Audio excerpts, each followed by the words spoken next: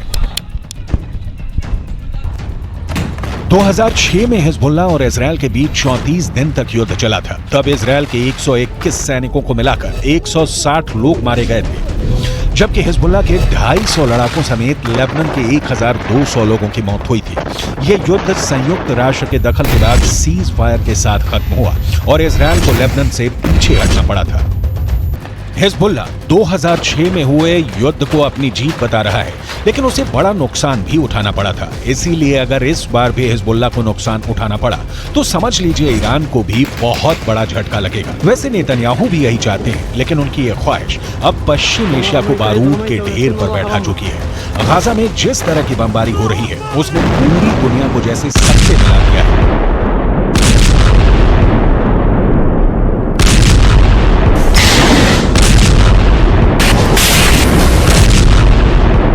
हजारों बच्चों की मौत को लेकर इजरायल इस वक्त कटघरे में है।